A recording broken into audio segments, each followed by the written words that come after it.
자, 그러면 이제 현재로 한번 와서 보면 이제 중국이라고 하는 나라에 사람들을 한번 구분해 보면 이렇습니다. 중국은 현재 뭐 13억 5천 정도의 인구가 있고 그중에 한족이 한 92%. 그러니까 한족이라고 하는 혈통은 사실 없고요. 그냥 다 여기저기 흩어져 한족이 만들어졌는데 한족의 문화를 갖고 있는 문화를 공유하는 이런 사람들 흔히 한족이라고 부를 수 있죠. 근데 언어로 보면 북방의 그 언어 만다링어와 남방의 광동어가 사실은 언어가 달라요. 사실 한족도 하나의 족속이라고 말하기 좀 어려운 건데 어쨌든 하나라고 흔히 부르죠. 그래서 92%가 있고 나머지 8%는 여러 지역의 소수민족으로 남아 있습니다. 어쨌든 중국의 관리 목적으로 55개를 지정해가지고 여기가 자치구다라고 이제 행정구역상으로 만든 거죠. 그래서 북쪽에는 몽골족이 한 580만 명이 있고 연변에는 조선족이 한 200만 정도 있고 또 만주족이 뭐 있다 그랬는데 지금 만주족은 거의 좀 사라져 가고 있는 거고요. 또 남쪽에는 壮족, 예, 壮족, 광시 壮족 자치구에 한 1,800만 명이 있고 티베트에 가면 여기는 장족이라고 그러죠. 장족이 한 540만 명 있고 위구르족이 한 830만 명이 있다. 근데 위구르족, 여기 신장 위구르 자치구에는 인구가 지금 1,000만 명이 넘어가는 걸로 알려져 있어요. 근데 여기 자치구라고 되어 있지만 실제로는 자치가 이루어지는 것은 거의 없습니다. 왜? 이 지역조차도 이런 소수민족이 다수가 아니에요. 대부분 다. 대부분 현재도 한족이 다수 지역이기 때문에 사실 자치라는 게 그 다수인 사람들이 어떤 통치를 하면 자치잖아요. 그러니까 소수민족 자치구는 사실상 없다고 보는 게 맞겠죠. 이미 이 대부분의 지역에서 다수민족은 이미 한족이기 때문에 그렇습니다. 그리고 거기에 최고의 지도자는 공산당 제1서기가 통치라는 이렇게 되어 있다고 보시면 됩니다. 자, 그러면 이제 중국령 신장 위구르 자치구를 한번 가보죠. 자, 이곳은 어떤 곳이냐? 예로부터 동서양이 교차하는 실크로드 여행길이었다. 그래서 여러 오아시스가 이렇게 있는데 우르무치, 투르판, 쿠차, 카슈가르, 호탄, 둔황 또 이쪽에 여행의 출발점 보통 란저우, 란저우까지가 비행기 타고 우르무치로 가서 여기서 여행을 하는 그런 곳이기도 합니다. 그래서 유명한 관광지는 투르판에 있는 화염산. 투르판은 지구에서 두 번째로 낮은 곳이에요. 가장 낮은 곳은 사해가 있는 곳이고 여기는 투르판은 지금 해발 많아서 200m인가 뭐 이 정도 내려가는 아주 낮은 곳이어서 날씨가 무지하게 덥습니다. 또 둔황에 가면 유명한 막고굴이 있죠. 또 월화천이 있고 실크로드 여행을 참 많이 갔던 그런 길이기도 하죠. 이곳에는 오아시스가 많죠. 그래서 아까 투르판은 그 세계에서 두 번째 낮은 지대고 포도 생산이 적지죠. 날씨가 워낙 덥기 때문에 덥고 건조한 기후에 포도는 잘 자라죠. 단 물이 있다면 근데 투르판은 자체적으로 원래 물이 없었어요. 근데 이 천산의 눈 녹은 물을 카레즈라고 하는 물길을 통해서 이쪽까지 끌어온 거예요. 그래서 이 물을 공급해가지고 포도를 생산하죠. 그러니까 중국에서 가장 많은 포도가 나오는 것이 이쪽 투르판이라고 할 수 있죠. 포도는 또 날씨가 뜨거워야 또 당도가 높아지기 때문에 이쪽에서 재배하기 상당히 좋은 그런 곳이라고 하고요. 호탄이라는 곳에서는 옥이 많이 납니다. 옥이 많이 생산되는 그런 곳이기도 하죠. 자, 그리고 이곳에는 동서교류의 흔적들이 많이 남아있죠. 네, 투르판 근교에 교화 고성이 있고 막고굴이 있고 꾸마라 지바라고 하는 서역의 승려가 쿠차에 와가지고 불경을 번역했던 그런 장소가 남아있는 곳이죠. 그래서 이곳을 그 실크로드 여행을 많이 사람들이 찾아가셨던 그런 곳이기도 하죠. 자, 이곳에는 중국의 한족과는 상당히 다른 얼굴들을 많이 볼 수가 있겠죠. 튀르크인이 가장 많고 위그르인, 사실 위그르인도 투르크인의 계통이라고 이제 할 수 있죠. 그리고 동서양 얼굴이 좀 혼혈이 돼가지고 몽골 족속과 튀르크인이 섞여 있는 그런 것들을 많이 이제 발견할 수 있고요. 여기 여인들을 보시면 베일을 썼죠. 이게 히잡 같기도 하고 아닌 것 같기도 하고 그런 거죠. 그러니까 이곳에 유목인들의 공통적인 문화예요. 그러니까 지난 시간에 제가 히잡에 대해 설명을 드렸잖아요. 히잡이라는 게 이슬람인들만 썼던 게 아니라는 거죠. 이 중동 지방, 특히 이런 건조한 지대, 유목 족속들은 이런 머리에 이런 것들 많이 썼는데, 이런 투르크인들은 이런 그 보자기 같은 걸 많이 써요. 색깔이 있는. 우즈베키스탄이나 카자흐스탄 이런 데서 여인들도 이런 걸 많이 쓰는데, 아랍 족속들과는 상당히 다른 이것도 히잡이라고 부르긴 하는데 좀 많이 다른 모습들을 가지고 있죠. 고유의 문화를 많이 갖고 있는 그런 곳이다라고 할 수 있겠죠. 또 이 지역의 특징은 이슬람이 예로부터 몽골 시대부터 침투해왔기 때문에 이슬람이 자리 잡고 있는데 아랍인의 이슬람과는 많이 다르다. 그러니까 우리가 생각하는 이슬람은 아랍인의 어떤 문화가 담겨 있는 게 이슬람. 예를 들면 돼지고기를 먹지 마라. 이게 전형적인 아랍인의 이야기거든요. 물론 유대인도 돼지고기 안 먹거든요. 그러니까 원래 아랍 지방에 있었던 고유 문화가 돼지고기예요. 근데 이 중앙아시아의 우즈베키스탄이나 카자흐스탄의 이슬람인들은 돼지고기를 많이 먹어요. 아랍인의 문화하고 이쪽 그 튀르크인의 문화가 다르다. 이렇게 생각하는 거죠. 이들 나름대로의 어떤 이슬람에 대한 해석, 이런 것들이 많이 있는 거고, 이 지역은 지리적으로 오아시스 중심. 그래서 오아시스 중심에 또 다른 오아시스와 연결이 굉장히 힘들어요. 이 도시에서 저 도시를 가려면 꽤 먼 거리를 가야 됐기 때문에 예전에는 이렇게 교류가 없었던 거죠. 그래서 도시별로 독특한 문화를 갖는 이런 사회였다라고 이해하시면 되겠습니다. 머리에 쓰는, 남자들 머리에 쓰는 것도 많이 다르죠. 독특한. 요 사람들 보면 거의 우즈베키스탄의 사람들하고 비슷한, 그러니까 튀르크인들이 쓰는 그런 모자들을 많이 발견할 수 있어요. 결론적으로 이곳은 중원의 한족과는 상당히 다른 문화권의 사람들이 살고 있었다. 20세기 중반까지는 투르크 계통의 민족이 다수인 이슬람 사회로 잘 유지되어 왔었다라고 볼 수가 있겠고요. 외부인의 여행도 자유로웠죠. 우리나라 사람도 많이 갔죠. 혼자서 가긴 어렵지만 이런 단체 여행으로 굉장히 많은 사람들이 갔어요. 그러니까 시안까지 비행기 타고 가서 거기서 잠깐 구경하고 거기서 또 비행기 타고 우르무치 가서 이렇게 한 바퀴 돌면 실크로드 여행이라 꽤 사람들 각광을 받았었고, 뭐 중국 정부에서 특별한 통제 정책을 실시하지 않았습니다. 꽤 자유로운, 그리고 또 뭐 종교 탄압하지 않았어요. 중국은 기본적으로 중국 공산당은 무신론자잖아요. 그러니까 무신론자들이 특별히 종교를 탄압한다? 이런 개념은 아니에요. 그러니까 국가 행사에 잘 참여하지 못하는 걸 탄압하는 거지 종교 자체를 못하게 하지는 않았었거든요. 그리고 중국도 옛날부터 이런 불교, 또 도교, 이슬람 많이 있었거든요. 그래서 특히 이쪽 그 신강 유구르 자치구에는 이슬람인들 워낙 이슬람 사람들 많기 때문에 굳이 종교를 가지지 마라라고 굳이 억압할 이유가 사실 없는 거죠. 무신론자 입장에서는 그런 거죠. 단지 국가가 원하는 시책에 잘 따를 것, 이런 조건이 있기 때문에 이제 분쟁이 이제 발생할 여지는 충분히 있죠. 자, 그런데 이 지역에 서서히 변화가 일어나는 게 무엇 때문이냐면 19세기 말부터 등장했던 한족의 이동입니다. 제가 그 예전에도 중국 역사를 강의할 때 이런 얘기를 많이 드렸어요. 중국 사람들은 또 중원이라고 하는 흔히 낙양, 시안, 뭐 이 지역 중심으로 탄생했던 문명권이 지속적으로 확장해 갔던 역사가 중국 역사예요. 그래서 중원에 전쟁이 나면 계속 바깥으로 이제 피난을 많이 갔거든요. 그런 역사가 굉장히 많은데, 자, 19세기 말이 되면 어떤 일이 있냐. 자, 청나라의 말기죠. 나라는 혼란스럽고, 또 인구는 계속 늘어나는데, 먹고 살기는 힘들고, 그럼 어떻게 하겠어요? 비어있는 땅을 찾아가는 거예요. 마침 저 남미에서 들어온 게 감자, 옥수수, 콩, 뭐 이런 그 산간에 척박한 땅에 심을 수 있는 어떤 작물들이 많이 도입이 되었기 때문에 꼭 평평한 땅이 아니어도 약간의 경사진 땅에도 이런 농사를 지을 수 있거든요. 그래서 많은 사람들이 이주를 했습니다.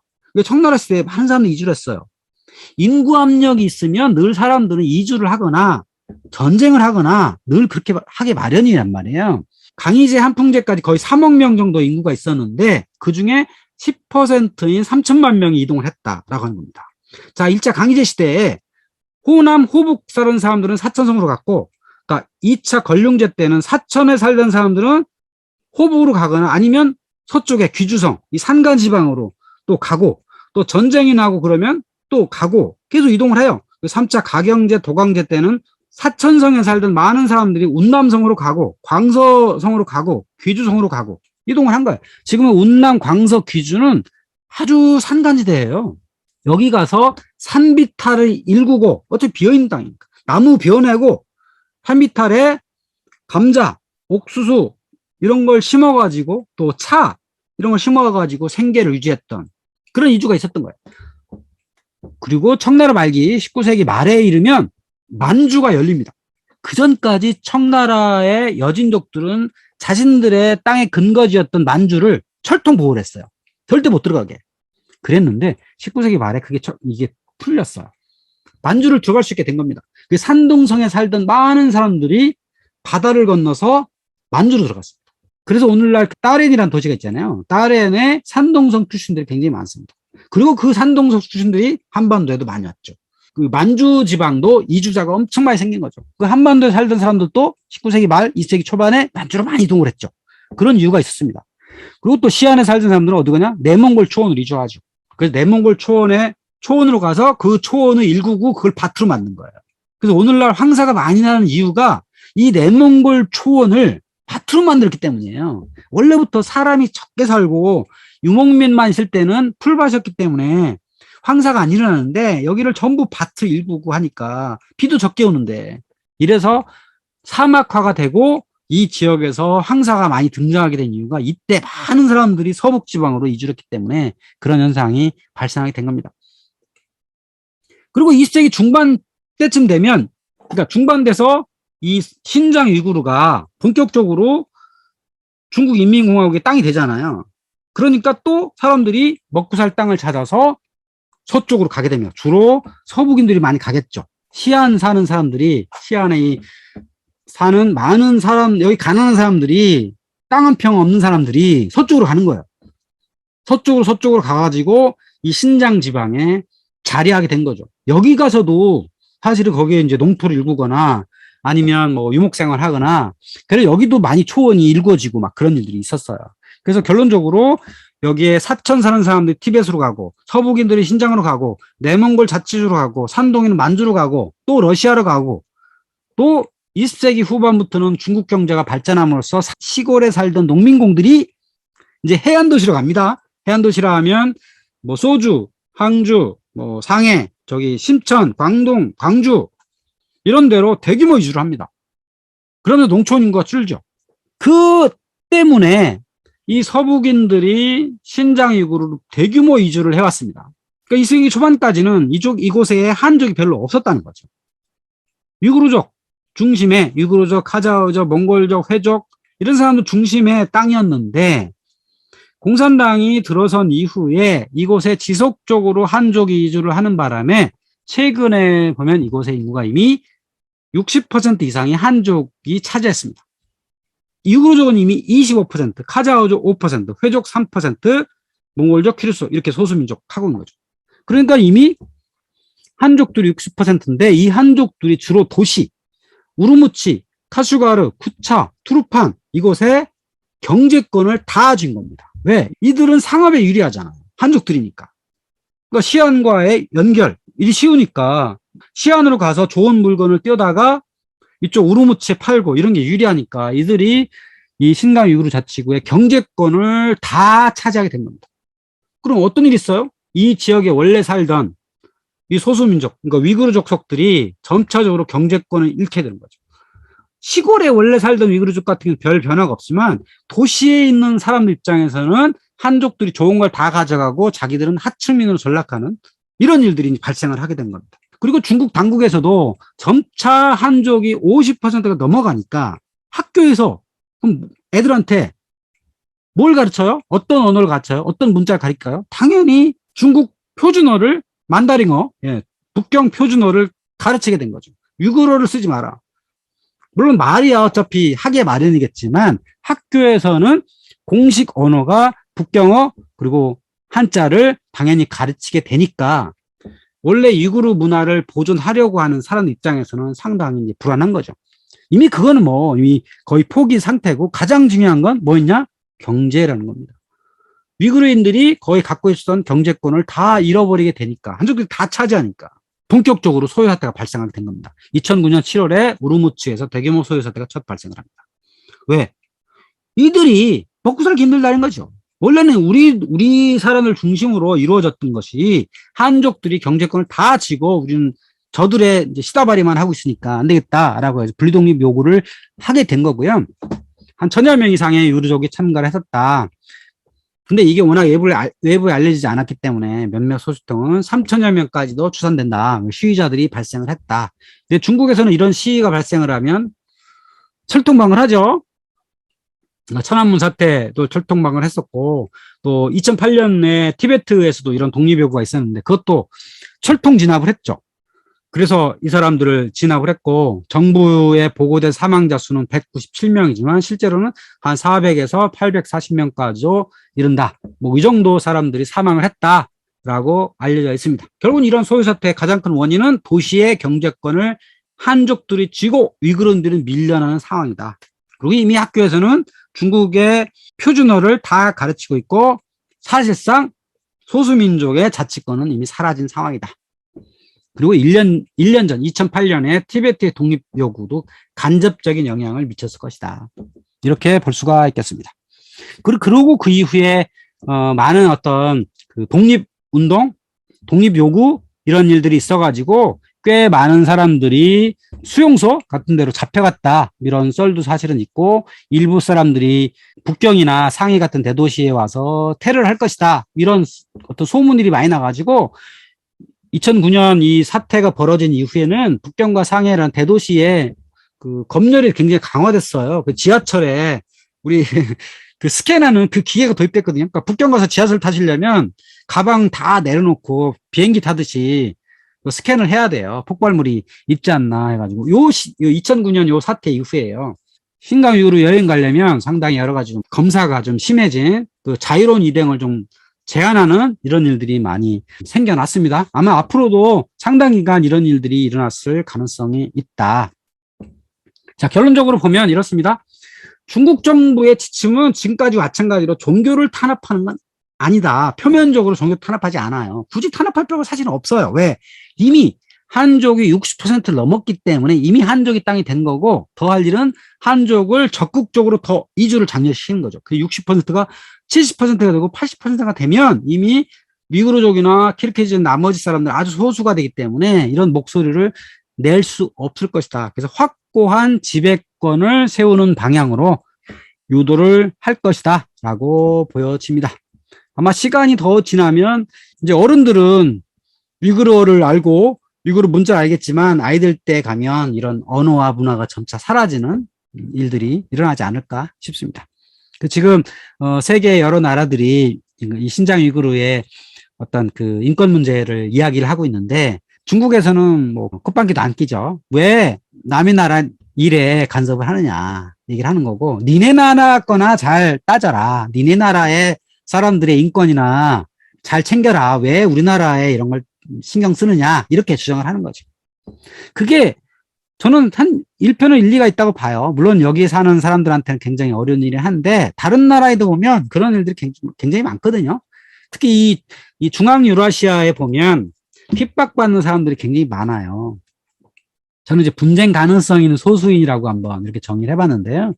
중국에는 크게 보면 세 군데, 뭐 여러 군데 더 있겠지만 대략 보면 이 정도를 보여줘요. 그러니까 신장 위구르의 소수민족들, 또 내몽골 지방, 가장 소수민족이 많은 건 몽골인이에요. 몽골인들이 내몽골 지방에 있는데 여기도 이미 뭐 한족들이 굉장히 많고 또 티베트에도 그런 독립운동이 있었죠.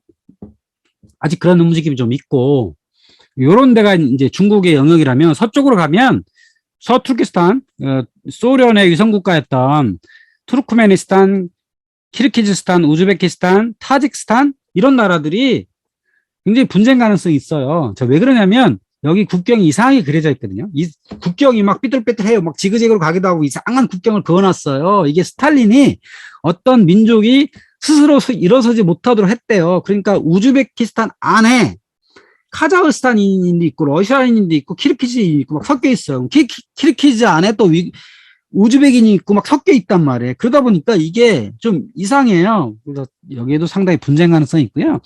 아프가니스탄에 또 소수민족 얘기도 했었고요. 그렇죠? 아프가니스탄도 다수민족 있고 여러 소수민족들이 있고 또 가장 유명한 소수민족은 쿠르드인이죠. 쿠르드인은 한 4천만 명 정도 되는데 터키에도 있고 이란에도 있고 이라크에도 있죠. 지금은 시리아에도 있어요. 그래서 뭐 이런 그 다수민족의 뭐 피해를 보는 이런 사람들도 있고 이란에 있는 아랍인도 있고 뭐 여러 사람들이 있어요. 그래서 이런 핍박받는 사람들은 여러 나라에 다 있다. 그러니까 왜 나만 갖고 그래? 이렇게 중국에서 얘기하는 거죠. 우리 문제는 우리한테 맡겨라. 니네들이 신경 쓰지 마라. 이렇게 이제 중국에서 얘기하는 거고요.